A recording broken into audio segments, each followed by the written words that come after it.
Stroke Association and the Ad Council.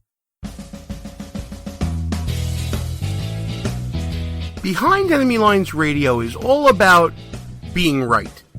No, seriously, it is. If you ever listen to Russ Gallo or me go back and forth on some issue, we always want to make sure that we remember who said what and when we said it. That's why we go to goonrecord.com. It's a brand new social media website. Challenge people on what they believe, whether it's in politics, sports, entertainment, finance, whatever. There's a category for you at goonrecord.com. Check it out right now. Tell us, what do you stand for? It's time for you to go on record. Behind Enemy Lines. Back on the air. Gene Berardelli, back behind Enemy Lines. I want to thank all the sponsors of the show, but I also want to welcome in a brand new sponsor. Everybody, go check out the great people at SaneBox. What is SaneBox? SaneBox is a company that will help you clean out your inbox and get all that unwanted email out of your inbox so you can focus on what matters. SaneBox uses a powerful algorithm with your email, whether it be Google or Yahoo or any number of email programs out there, that smartly filters your email so the really important messages get to you and not all the junk. If you're like me, you get tons of junk email. Check out SaneBox at www.behindthelinesradio.us. There's going to be an ad up there. Click on the SaneBox ad, and you'll even save some money on your initial subscription to it. Check it out. SaneBox, a great sponsor joining the show. We thank you so much for doing so. Back to the show, folks. Let's get into this whole wiretapping issue that was brought up by President Trump in the past week. For those of you living under a rock lately, Donald Trump has said probably the biggest allegation to come out of any White House in my lifetime, because I wasn't alive for Watergate. And, I think this blows the Monica Lewinsky thing out of the water. Donald Trump is saying flat out, accusing President Obama and his administration with wiretapping Trump Tower. Now, if true, this is going to be absolutely explosive. And listen, I'm not the one to gather up evidence for this and to see what it is. I'm going to wait to see what evidence comes up. There's been a ton of speculation, a ton of different statements. Former Director of Intelligence Clapper said that it didn't happen. James Comey wants the DOJ to come out and say that it didn't happen. But here's what we do know, folks. And instead of me laying it out for you, and I rarely do this because it really just promotes the competition, we're going to let the great one, Mark Levin, lay out his evidence, as he did courtesy of Fox News, on why this story may have some legs. Two separate sources with links to the counterintelligence community have confirmed that the FBI sought and was granted a Foreign Intelligence Surveillance Act court. This is spying. In October, giving counterintelligence permission to examine the activity of, quote, U.S. persons in Donald Trump's campaign with ties to Russia. Let me go on. This isn't me. They say the first FISA request, sources say, named Trump, was denied back in June, denied by the court. Mm-hmm. But the second was drawn more narrowly and was granted in October after evidence was presented of a server possibly related to the Trump campaign and its alleged links to two banks. Now, sources suggest that a FISA warrant was granted to look at the full content of emails and other related documents that may concern U.S. persons. Now, I know people are hung up with Trump's word wiretapping. Well, how'd they get access to this server information? Does it really matter if it was wiretapping, electronic surveillance, or whatever it was?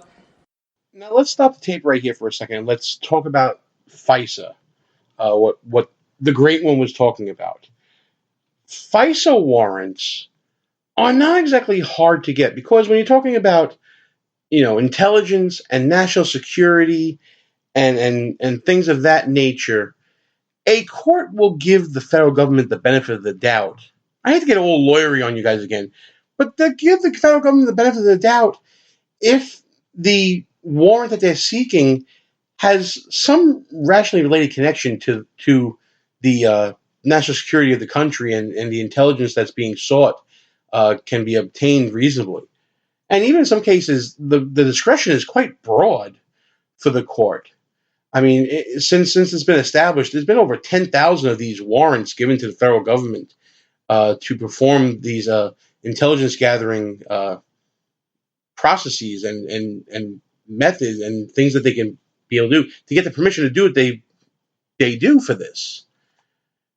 And to have a warrant such as this denied by a FISA court would mean that the case made by the federal government, and in this case, we're talking about the case being made to wiretap the Trump campaign or Trump aides or Trump affiliates or Trump associates or whatever it may be, had to have been so unreasonable that even this court, with probably the broadest discretion that a court can be empowered with, this court is saying, whoa, hold on, we're not even going to grant this to you because you, Obama administration, have gone too far.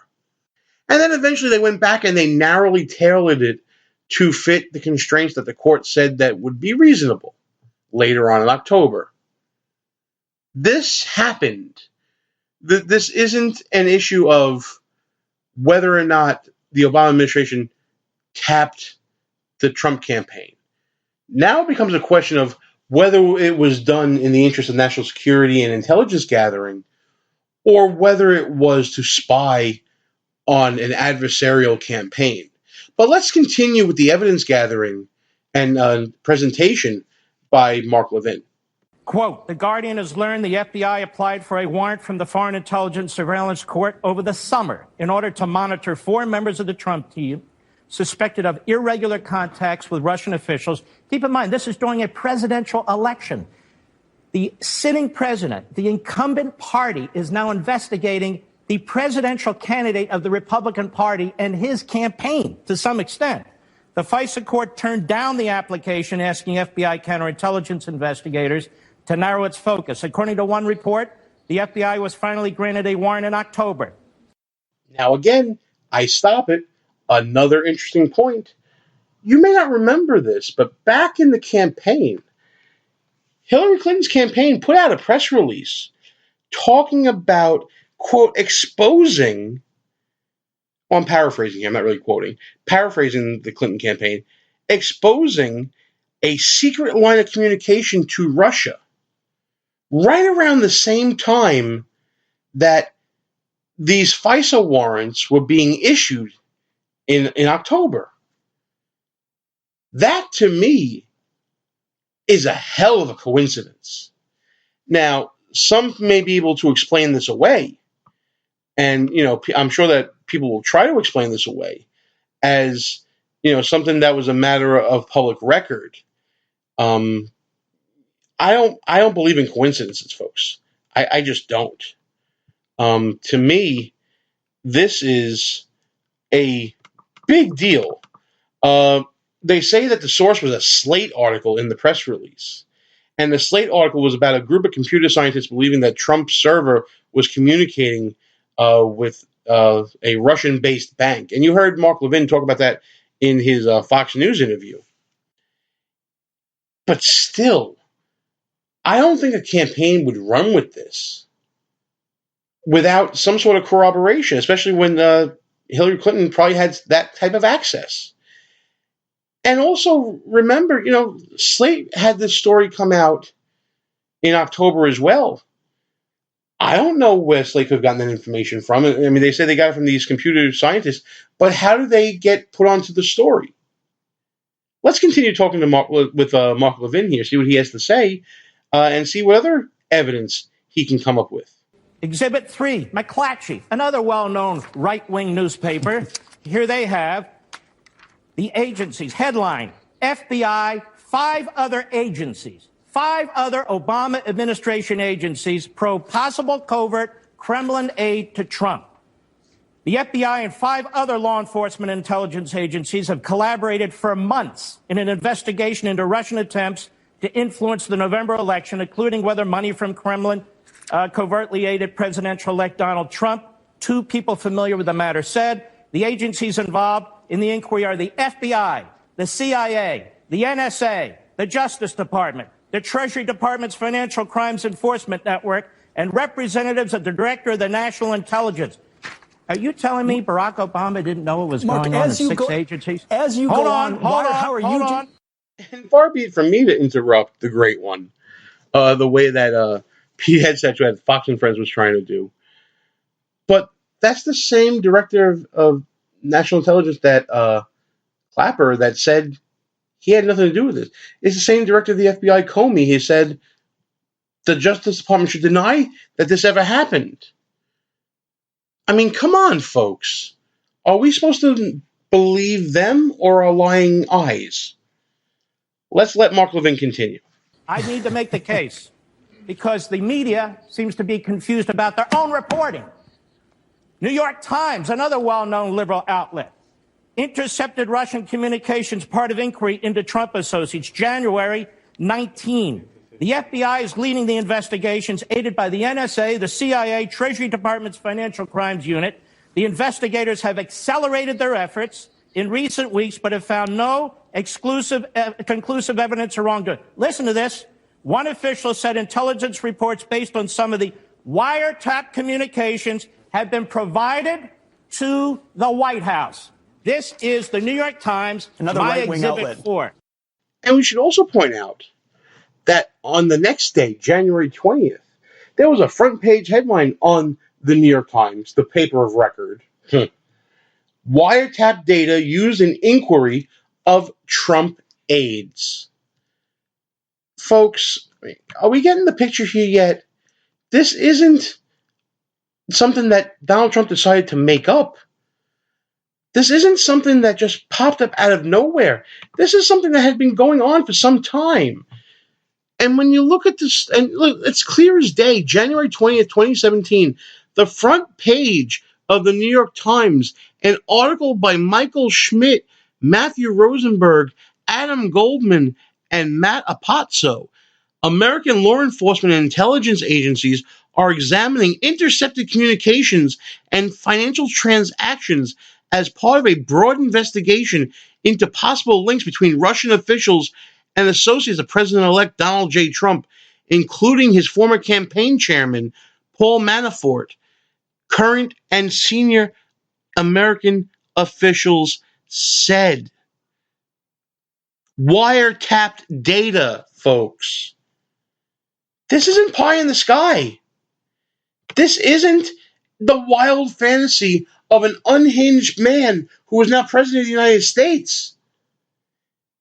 This is real. The only question that remains to me, in all honesty, is whether or not the wiretap data actually uncovered anything, or whether it was used to go after a political opponent. And if it was used to go after a political opponent, oh man, is President Obama's legacy just down the tubes. And forget about his legacy. How about the trust that we have in our federal government? Now, an Obama spokesman, Kevin Lewis, put out a statement about wiretapping claims, quote unquote, that was picked up by many news agencies, including Fox News, where he stated, quote, a cardinal rule of the Obama administration was that no White House official ever interfered with an independent investigation led by the Department of Justice. As part of that practice, neither President Obama nor any White House official ever ordered surveillance on any U.S. citizen. Any suggestion otherwise is simply false. Now, remember what we were talking about earlier with Jeff Sessions and word choice and answering what was asked? The word choice here really gives it away to me. This denial is not really a denial. This denial is a non-denial. It doesn't say that the wiretapping didn't happen. It simply says that the president and the White House never interfered with any Department of Justice investigation. It doesn't confirm or deny whether such an investigation existed or not. But we had the confirmations already. Mark Levin laid it out on Fox News and on his own radio show. It's already there. It's already in the public purview. It's already been covered. As a matter of record, it happened. The question is, how high up does it go? does it indeed go to President Obama? Now, under FISA, the president has broad discretion